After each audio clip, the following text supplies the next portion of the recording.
He said it from the doorway. Didn't invite me in. Didn't even hold the door open.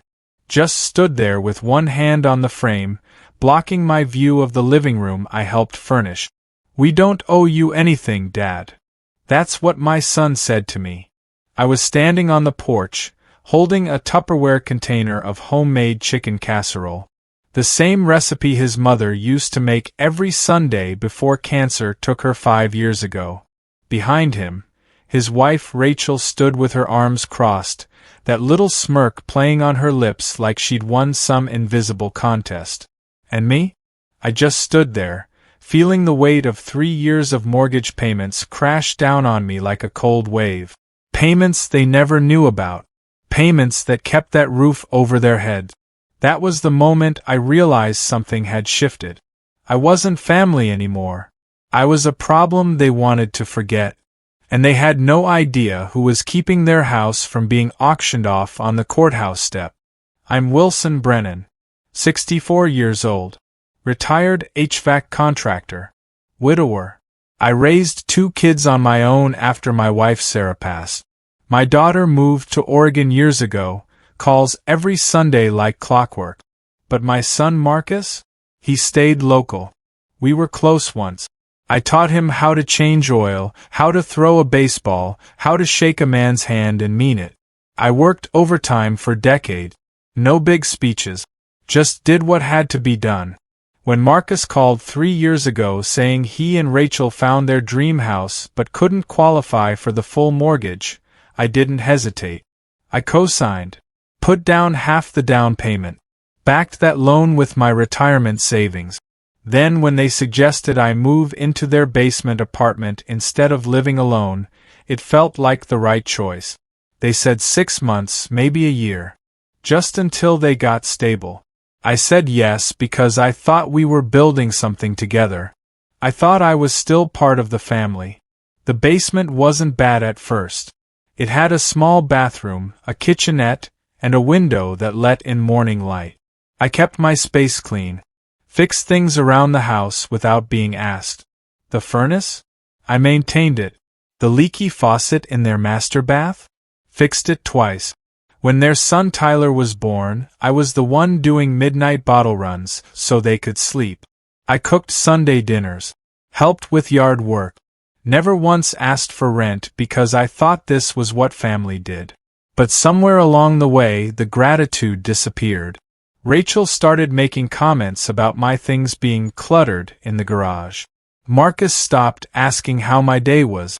They'd have friends over and not tell me, like I was an embarrassment they needed to hide. I started noticing the way Rachel's face tightened when I came upstairs. The way Marcus avoided eye contact during dinner. I felt myself shrinking, becoming invisible in a house I was paying for.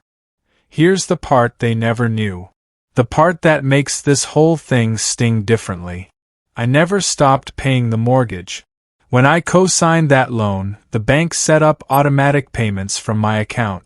Marcus and Rachel thought they were making the payments themselves, thought it was coming out of their joint checking. But it wasn't. Every single month for 3 years, that payment came directly from my retirement fund. $1,700. Every month. On the 15th. I never mentioned it because I wanted them to feel secure, wanted them to believe they were standing on their own 2 feet. I thought eventually they'd refinance, get me off the loan, and I'd step back naturally. But they never did, and I never pushed. So month after month, I watched my savings drain while they remodeled the kitchen, bought a new SUV, and posted vacation photos from Florida. I made myself invisible financially, and eventually, I became invisible in every other way too. It happened on a Tuesday evening. I was in the kitchen wiping down the counter after dinner. Marcus and Rachel were in the living room, voices low but not low enough. I heard her say it clear as day. "He's becoming dead weight, Marcus. We need our space back." My hand froze mid-white. I stared at the same crumb on the granite for what felt like 10 minutes. Dead weight. That's what 3 years of sacrifice had earned me. I didn't turn around. Didn't say a word. I just kept wiping that counter until my hand went numb. Marcus mumbled something I couldn't hear, probably some weak defense he didn't really mean. But he didn't disagree with her. That night, lying in my basement bed, staring at the ceiling, something inside me shifted. Not anger exactly. Something colder. Something sharper. I realized I'd been playing the role of the grateful old man, the one who should be thankful for the basement scraps. But I wasn't that man. And it was time they remembered who I really was. I'm not the kind of man who yells or makes scenes. I think things through. I plan. The next morning, I pulled out my file cabinet and spread every document across my small kitchen table. The original mortgage agreement. 3 years of bank statements showing automatic withdrawals.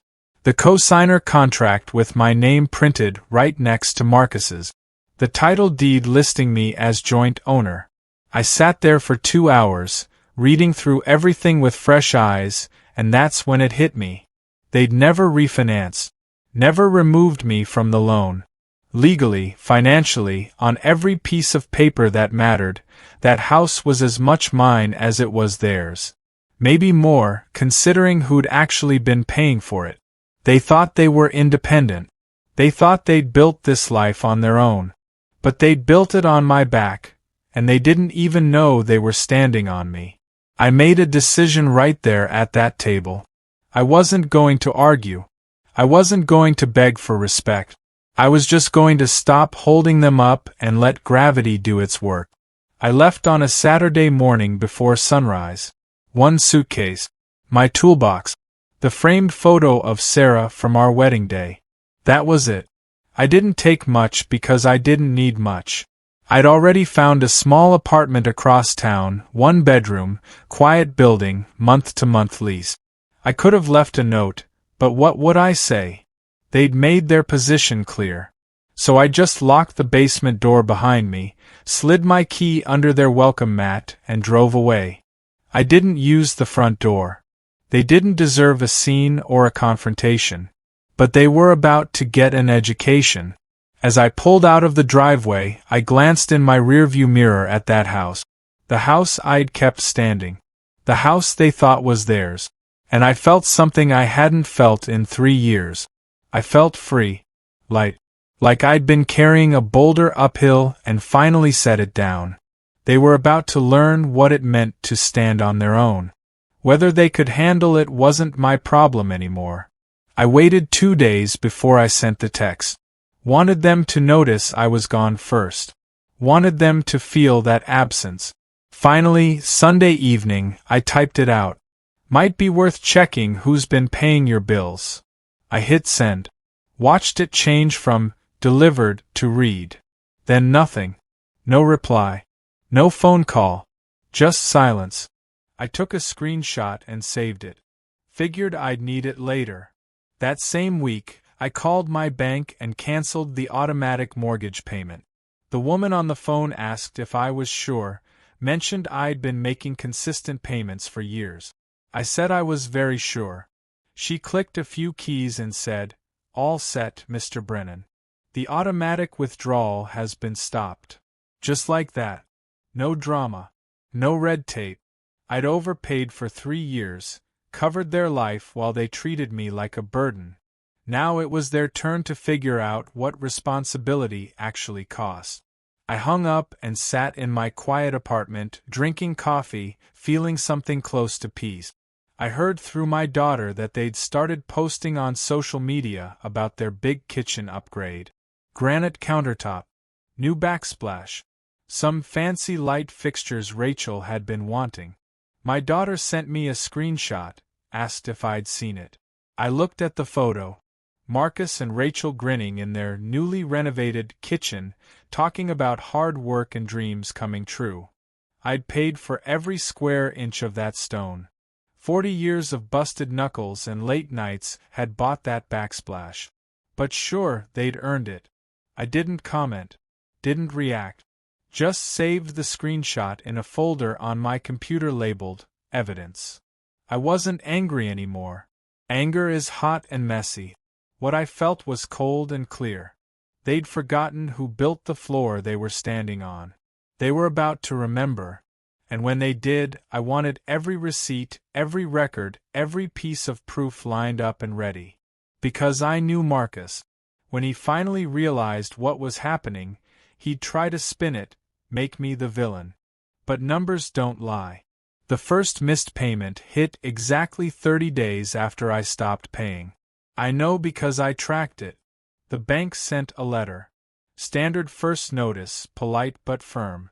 I wasn't living there anymore, but I drove by one afternoon to drop off a birthday gift for Tyler. He was turning 3. I wasn't going to punish a child for his parents' mistakes. When I walked up to the porch, I saw the unopened envelope on their hall table through the window. White, official-looking bank logo in the corner. They hadn't even opened it yet. Probably thought it was junk mail. I left Tyler's gift on the porch, rang the bell, and walked away before anyone answered. A week later, my daughter told me Rachel had mentioned something about annoying bank spam. They were laughing about it, still clueless, still thinking everything was fine. I just nodded when my daughter told me. Didn't correct her. Didn't explain. Let them keep laughing. The second notice would be harder to ignore. 60 days overdue. The phone calls started. I know because Marcus finally tried calling me. 3 times in one evening. I watched my phone buzz on the kitchen counter, his name flashing on the screen, and I didn't pick up. Then a voicemail. His voice tight, confused. Dad, hey, we're getting these weird calls from the mortgage company. Something about missed payments? Can you call me back? I deleted it. They told me they didn't owe me anything. So I was giving them exactly what they'd asked for. Nothing. No explanations. No safety net. Just the natural consequences of their own choices. I made myself dinner, watched the news, went to bed early. Slept better than I had in years. Meanwhile, I imagine Rachel was pacing their kitchen, the one I'd paid for, trying to figure out why the bank kept calling. I imagine Marcus staring at paperwork, his face going pale as he started putting pieces together. But I didn't have to imagine for long. Because 72 hours later, he showed up at my door. He looked smaller somehow. Like he'd shrunk. He didn't sit down, didn't accept the water I offered. Just stood in my doorway, hands shoved in his pockets, eyes avoiding mine. Why'd you stop paying? He asked. His voice was quiet. Almost childlike. I looked at him for a long moment. This man I'd raised. This man I'd sacrificed everything for. Because you needed to remember who built the floor you're standing on, I said. Simple as that. He flinched like I'd slapped him. Started to say something, stopped, tried again. We didn't know you were still paying. We thought. I held up my hand. You didn't ask. 3 years, Marcus. You never once asked. You just assumed it was handled. His face went red. I could see him struggling between anger and shame. Finally, he said, What do you want from us? That question hung in the air. What did I want? Respect? An apology? Time travel? I leaned against my doorframe and said, I want you to handle your own responsibilities. You're 40 years old. Figure it out. I gave them an option. 30 days to refinance the house properly, remove me from the mortgage, and take over full financial responsibility. I even offered to help with the paperwork, connect them with a mortgage broker I knew. Marcus said he'd talk to Rachel. He left without saying goodbye. That night Rachel called. Didn't ask to speak to me, just left a voicemail. Her voice was sharp, accusatory. You're manipulating him. You're using money to control us. This is emotional abuse. I listened to the whole message twice. Then I deleted it. Emotional abuse. That's what she called me, removing myself from a situation where I'd been used and disrespected. That's what she called me, stopping payment on a house they thought they owned. I laughed, sitting there in my quiet apartment. A short, bitter laugh. The thing about manipulators is they always accuse others of their own tactic. I wasn't manipulating anyone. I was just no longer allowing myself to be taken advantage of. There's a difference. A big one. But she'd figure that out soon enough. 30 days came and went. No refinance. No action. They'd called a few mortgage companies, I heard through my daughter, but apparently their credit wasn't good enough to qualify without me as a co-signer. All those vacations, that new car, the kitchen remodel, they'd maxed out cards and ignored their debt-to-income ratio.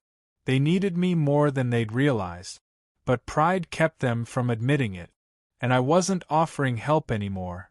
Not after the way they'd treated me. Not after dead weight. I'd taught Marcus to drive, to build, to stand up for himself, but somewhere along the way, he'd forgotten that standing up sometimes means standing alone. So I let the clock run out, watched the calendar pages flip, kept my phone on silent. The bank sent another notice. 90 days past due. This one was different. Official language, legal terms, words like foreclosure proceedings, and default status. I wasn't on the mailing list anymore, but I knew the timeline. I'd worked construction long enough to understand how banks operated. They were running out of time, and they knew it. The foreclosure notice arrived on a Tuesday.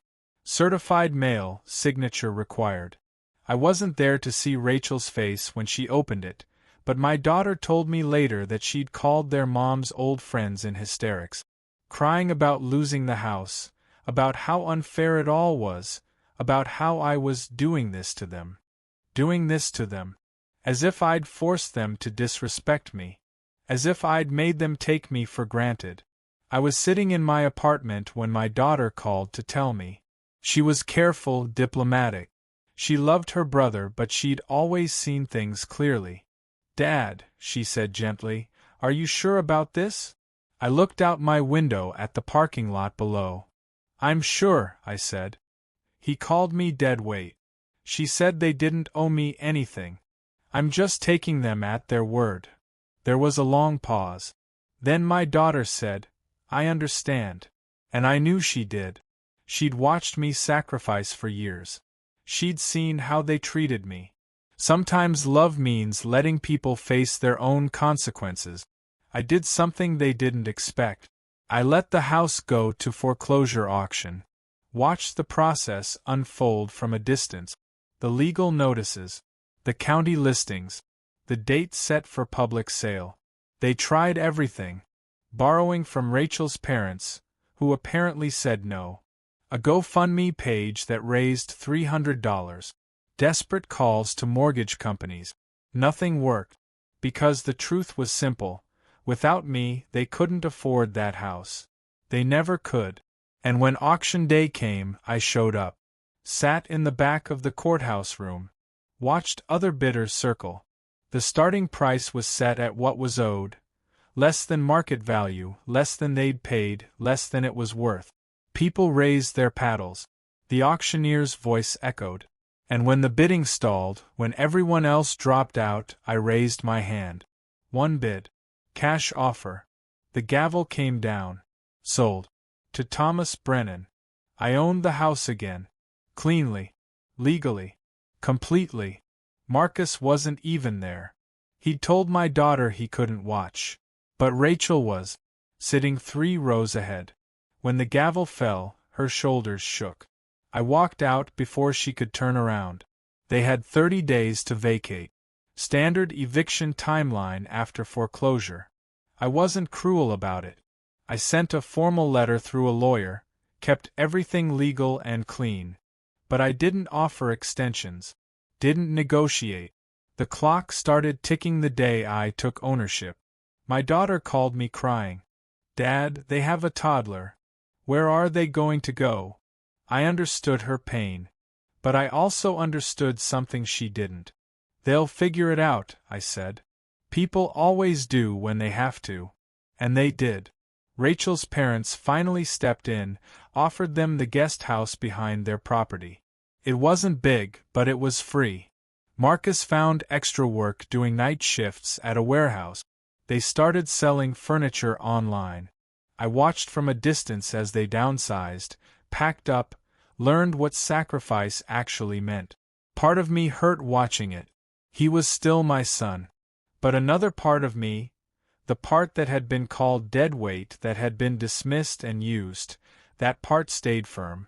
They'd needed this lesson. And I'd needed to stop being their safety net. Eviction day was quiet. I didn't go. Didn't need to. I hired a property management company to handle the walkthrough and key exchange. But I got the report later. They'd left the place clean. No damage. No spite.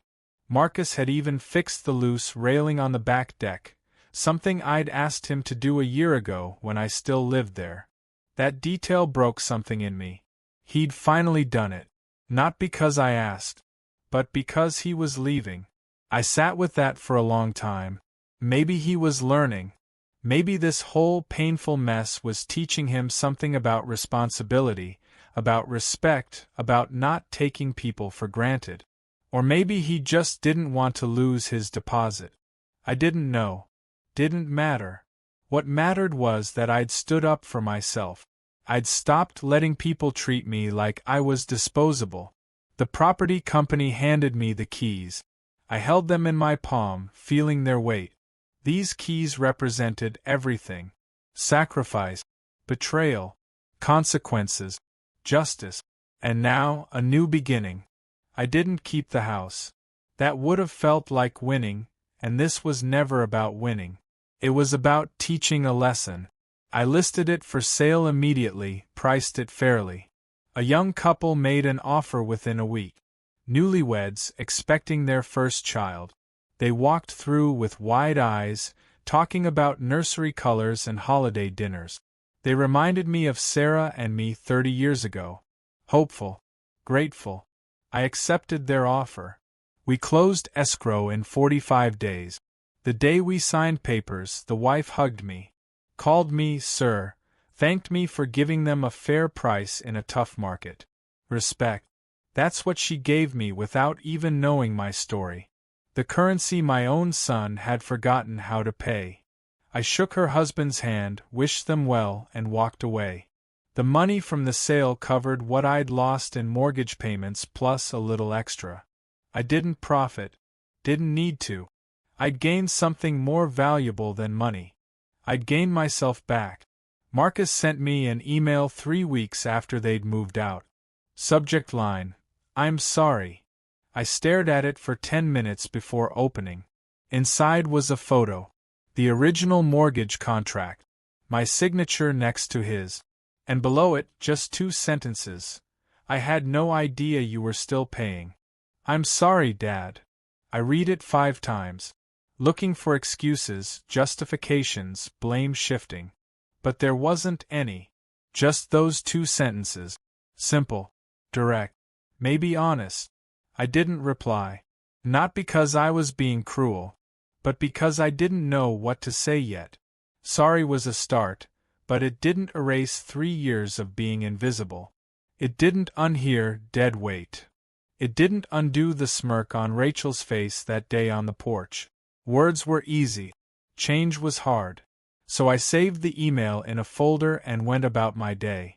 Made coffee. Read the paper. Called my daughter. Lived my quiet life.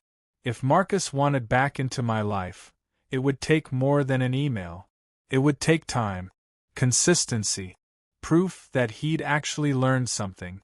And I had all the time in the world. Tyler sent me a drawing. My daughter brought it over one Sunday. A crayon masterpiece of stick figures labeled Grandpa and Me. In the corner, in wobbly kid handwriting, I miss you, Grandpa. I don't like our new house. I sat at my kitchen table staring at that paper until my coffee went cold. Tyler was 3 years old. None of this was his fault. He didn't deserve to be caught in the middle of adult mistakes and consequences. I folded the drawing carefully, found a frame at the store that afternoon, hung it on my living room wall where I'd see it every day. That boy had a good heart. Whatever happened between Marcus and me, I wouldn't let their mistakes become Tyler's story. I wouldn't let him grow up thinking his grandpa abandoned him. But I also wouldn't go back to being taken for granted. There had to be a middle ground, a way to be in Tyler's life without enabling his parents' dysfunction. I didn't know what that looked like yet, but I'd figure it out. For him, not for them. For that little boy who just wanted his grandpa back. 3 months after the eviction, Marcus called. Not a text. Not an email. An actual phone call. I almost didn't answer, but something made me pick up. Dad. His voice was different. Tired. Humble. Can we talk? In person. We met at a diner halfway between our places. Neutral ground. He looked older. Thinner. Like the weight of everything had finally settled on him. We ordered coffee. Sat across from each other in awkward silence. Finally, he spoke. I was wrong. About everything. The way we treated you. The things Rachel said. The things I didn't say when I should've. He stared at his coffee cup. I took you for granted because you made everything look easy. You were always just there. Fixing things. Handling things. I forgot that cost you something. I listened. Didn't interrupt. He continued. Rachel and I have been in counseling. Working on a lot of stuff. She knows what she said was wrong. She wants to apologize too, when you're ready. I sipped my coffee. Let his words settle. Then I asked the only question that mattered. What changed, Marcus? Why now? He took a breath. Living in that guest house. Working 2 jobs. Watching Rachel's parents help us the way you helped us, and realizing how we treated you. It changed something. He looked up, met my eyes. I saw Tyler ask where you were. And I didn't have a good answer. Because the truth was, we pushed you away. His voice cracked. You didn't abandon us, Dad. We abandoned you first. There it was. The truth I'd been waiting 3 months to hear. Not excuses. Not justifications. Just honest acknowledgement. I felt something loosen in my chest. Something I'd been holding tight since that day on the porch. I'm not the villain here, I said quietly. I'm not the bad guy for standing up for myself. Marcus nodded. I know. You shouldn't have had to. That's on me. We sat there for a long time. 2 men trying to rebuild a bridge that had been burned. It wouldn't happen overnight. Trust takes time to rebuild. But this was a start. A real one. As we paid the check and walked out, Marcus turned to me. Tyler's birthday is next month. Would you come? I thought about that crayon drawing on my wall. Yeah, I said. I'll be there. I'm sitting on my apartment balcony as I write this. It's been 6 months since I left that basement. 6 months since I stopped being invisible. The relationship with Marcus is still rebuilding. We have coffee every other week. He brought Rachel to meet me last month. She apologized, and I could tell she meant it. We're not close. Maybe we never will be. But there's respect now. There's honesty. I see Tyler regularly. Pick him up for grandfather-grandson days. Ice cream. Parks. Building blocks. He's teaching me that love doesn't mean being a doormat. You can set boundaries and still be family. I'm not bitter. Bitterness would mean they still had power over me. Instead, I'm better. Clearer. I know my worth now in a way I didn't before. I learned that sometimes the people who owe you the most will try to convince you that you're owed nothing. And I learned that silence can be the loudest response. When words fail, actions speak. When respect is lost, consequences teach. I didn't yell. Didn't beg. I just stopped holding them up and let them learn to stand. Looking back, I understand something I didn't see at the time. That moment on the porch when Marcus said, "We don't owe you anything," he was right. Not in the way he meant it, but in a deeper truth. They didn't owe me their gratitude. I didn't sacrifice for them to earn their thanks. I did it because that's what love looked like to me. But here's what I learned. Real love has boundaries. Real respect has reciprocity. And real family doesn't make you feel invisible. I'm 64 years old. I've rebuilt my life before. When Sarah died. When the kids grew up. When my business changed. This is just another chapter. A hard one. A painful one. But mine. I'm not the man who stood on that porch holding casserole anymore. I'm the man who took back his power. Who said no. Who walked away. And in the quiet of my own apartment, drinking my own coffee, living my own life, I've discovered something surprising. I'm happy. Genuinely happy. They took me for granted. So I took back everything. And I never raised my voice. Not once. Turns out, silence is the loudest revenge.